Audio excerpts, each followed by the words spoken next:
cried. I've cried a lot. I felt anxious. I prayed. There were nights where I literally couldn't sleep from the anxiety of like, am I doing the right thing? Is this the right thing right now in my life? Should I go back to teaching? Should I go back to the classroom? Am I being a good mom?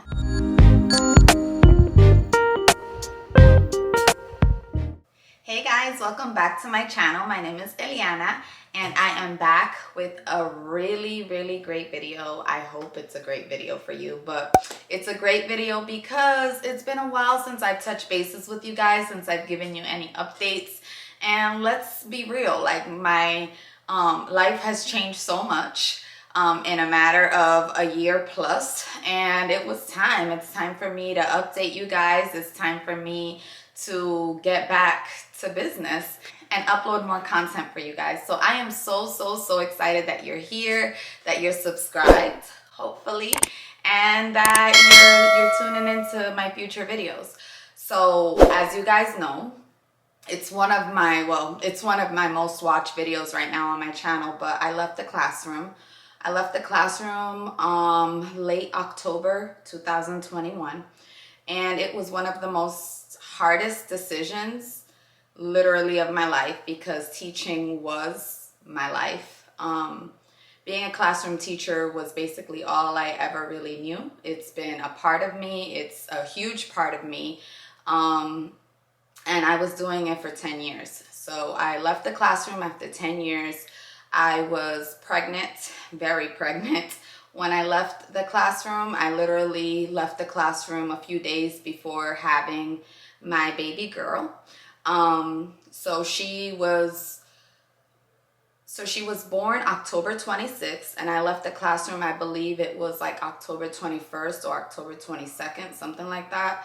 But basically the last Friday before she arrived and made her entrance into the world. So it was a really emotional phase. It was very hard for me. It was very emotional. And it was scary. Like, it's basically all I ever known was teaching. So to leave teaching, to focus on my family, to focus on raising my family, and to building my side hustles and my business, that was really scary for me. Because in the past, like with my first child, I had the baby and I went right back to the classroom. So this time it was just really different. It was very different. So I'm excited to tell you guys all the things that have transpired ever since then. So I got my little notepad because it's been a lot and it's been a long time. So October I had the baby. I quit teaching.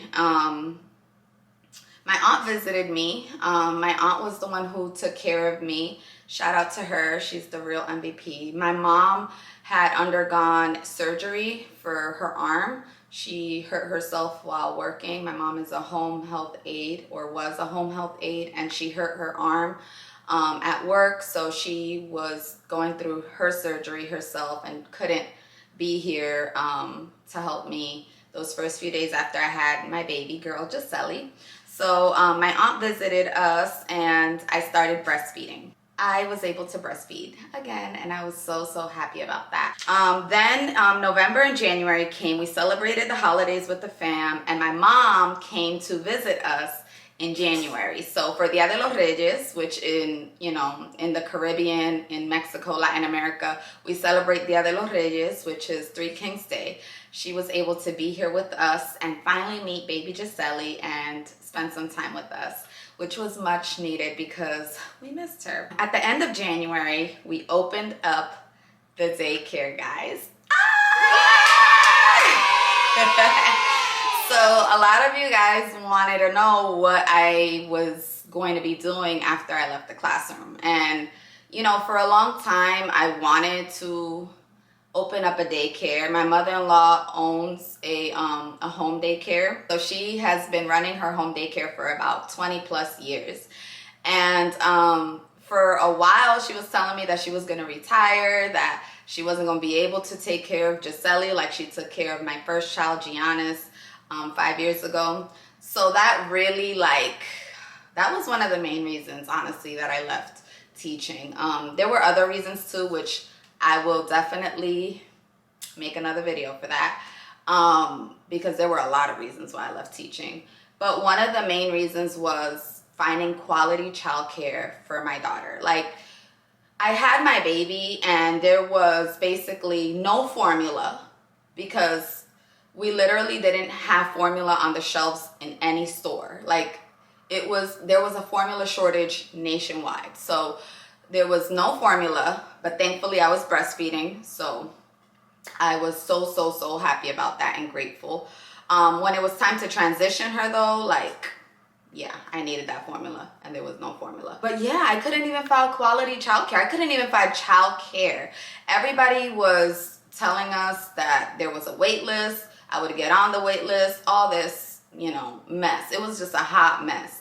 One, I couldn't find quality childcare. And two, I'm very meticulous, like particular about who cares for my kids. So the fact that my mother-in-law wasn't going to be able to stay home or take care of Gisele, that just gave me a lot of anxiety. So at the end of January, me and her had already talked about this before I had the baby and before I left the classroom, about possibly, like, since she's trying to retire, me coming in and possibly taking over the home daycare. So that's exactly what we did. And I am just so grateful to her, because I don't know what I would have done just like outside of teaching. I know that there's so many other things, but I definitely wanted to stay within the education world as I navigate what I want to do next, right? So we opened up the bilingual home daycare, guys, and it's located right here in Savannah, Georgia. There's not a lot of bilingual daycares out here like there are in big cities, so that's what sets us apart. At the time when we opened, we literally had only Gisele. So I was making the flyers. I was the one, marketing and putting our name out there, because we went from having 0 kids enrolled to being at maximum capacity. So I am so happy. Of course, that has come with a lot of pros and cons, but what in life doesn't, right? So that's going to be for a whole nother video. If you are interested in what opening a home daycare is like, what that journey was like, I'm definitely going to give you the scoop on that, help you guys out if that's something that you would like to try and do for yourself, or even if you're just interested what that journey was like for me. But that happened in January, and I was just so grateful to be at home. Essentially, it was not really my house, but to not have to drop my child off to somebody else, and I could stay with my child, raise my baby, and do something I love, which is teach and love on children in my community. So that happened in January. At the end of February, another child enrolled, so that was huge for me. And in March, we got 4 more children who enrolled literally the same week. So I guess by that point, people were really trying to just find quality childcare. They had shopped around, they were on numerous waiting lists, and they finally came across our daycare.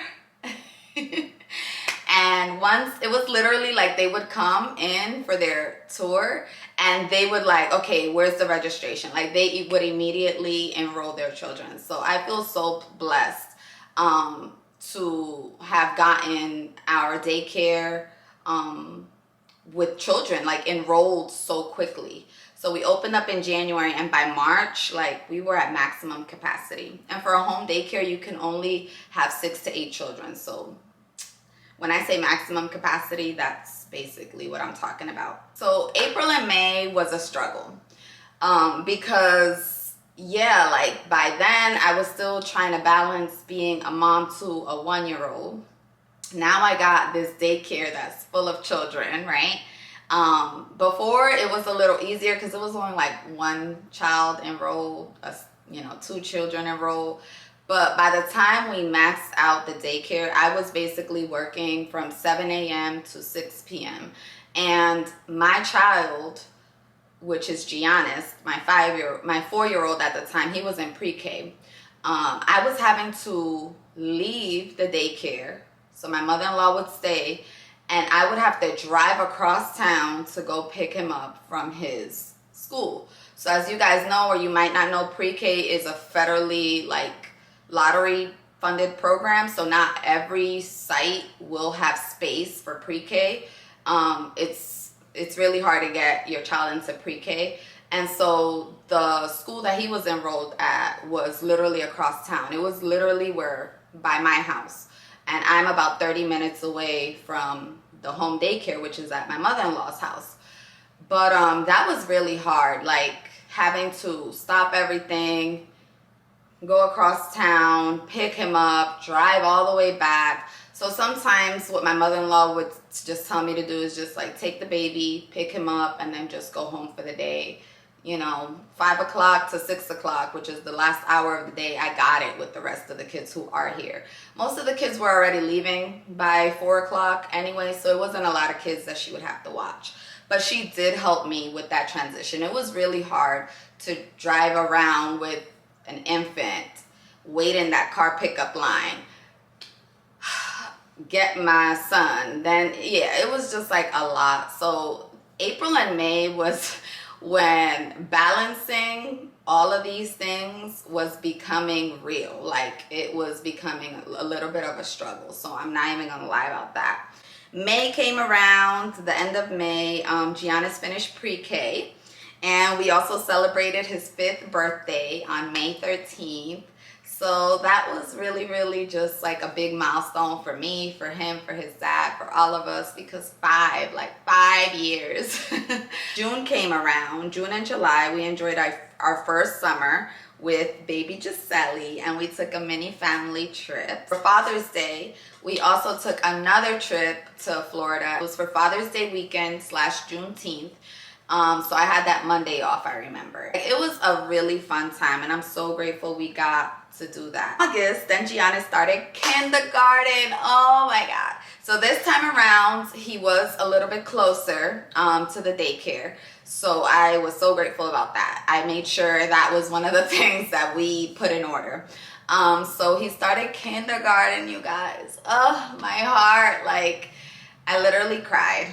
So we didn't have to worry about him not wanting to go or crying, but I was an emotional wreck because I was a kindergarten teacher. So I just remember how small they are, how for some of them, this is their first school experience ever. And I just prayed so hard that he had understanding and amazing teachers that were patient, that were well equipped. And I just prayed so hard that Giannis' school experience, now that it was going to be in person, that it was, that it was a wonderful experience for him, a healthy one with nurturing teachers. And that's what I was more nervous about. I wasn't really nervous about him. I knew he loves school. He's a little nerd. He gets that from me and his daddy. But I just wanted him to have an amazing first school experience. September came around. Babe and I, that's our birthday month. We had just found out some really sad news. That's gonna be for another video. So we decided to take a mommy and daddy trip without the kids, and we went to Houston. We went to Houston, Texas. It was a very well needed trip. At that point, we really just needed a moment to recollect ourselves, to celebrate ourselves, and just to enjoy ourselves without having to cater to the kids and take care of all the other responsibilities we have going on. October, we celebrated baby Gisele's first birthday. It was so beautiful. Everything came out so beautiful. We did a strawberry shortcake vintage theme. I know that they have that modern strawberry shortcake theme, but we stuck with the vintage looking one, and everything came out so beautiful. Everybody had a great time. November came along, and me and Bae celebrated 11 years. 11 years of being together. I feel so blessed, for real, abundantly blessed. He better feel abundantly blessed too. But it's been 11 years. We celebrated in November. Gisele also got her first 4 teeth in November. That was a whole struggle. Like, babies who are teething, like, we had just finally gotten to a place where she was sleeping the whole night through and stuff like that. But then, you know, she was getting these pains with the teething, so it was obviously interrupting her sleep. It was interrupting our sleep, and there was a lot going on with the teething. In December, we did our family pictures like we always do every year, but they came out so cute. I'm gonna insert some pictures here. And this Christmas was the best Christmas ever because I got engaged, guys. So after 11 years of being with Beachy, of being with Bay, of being with Jose, he finally put a ring on it, and he did pretty good. He did pretty good with the ring. But no, y'all, like, it was so cute. Maybe in another video I can show you guys or tell you all about how he proposed. We're in February now. Like, it's been a little bit over a year that I've had the home daycare. I'm engaged. Now it's just been planning a wedding, continuing to find my balance, because that's, let's be honest, that's gonna be one of those things that's just like continuously throughout your life. You're going to have to manage so many other hats, so many responsibilities and things and roles and things that you have to do. If you don't know, not only do I have my home daycare, but I'm also a small business in the customization of apparel business. So as you can see, like these t-shirts that I wear on my channel, sometimes they're made by me, and this is one of them. But yeah, I'm just really grateful for the past year. There's just been so many things that have transpired, and they've definitely helped me grow. I've cried a lot. I felt anxious. I've prayed. There were nights where I literally couldn't sleep from the anxiety of like, am I doing the right thing? Is this the right thing right now in my life? Should I go back to teaching? Should I go back to the classroom? Am I being a good mom? Now that I'm a mom of 2, like, am I giving my older child enough attention? Breastfeeding, that came with so many hormonal changes. Like, when do I stop breastfeeding? Like, there was just so many things to navigate through throughout this journey, and I'm just really grateful to be here today and, you know, like, able to share this testimony with you guys. Granted, I'm not where I want to be right now, but that's not gonna stop me. Like, I mean, you could have this list and this vision board of all the things you want to accomplish, but without consistency, you're not going to make it there. So that's my word for this year. It's consistency. There are key people in my life that are pushing me, who are inspiring me. And that's why this little corner of the internet, my YouTube, my Instagram, and then there are people in real life who really inspire me. This is why, I mean, I continue to do what I do and share these experiences with you guys, because you just have to find your tribe. For real. Like, and if you can't find your tribe, at the end of the day, you gotta be responsible for your dreams. It's your dreams for a reason.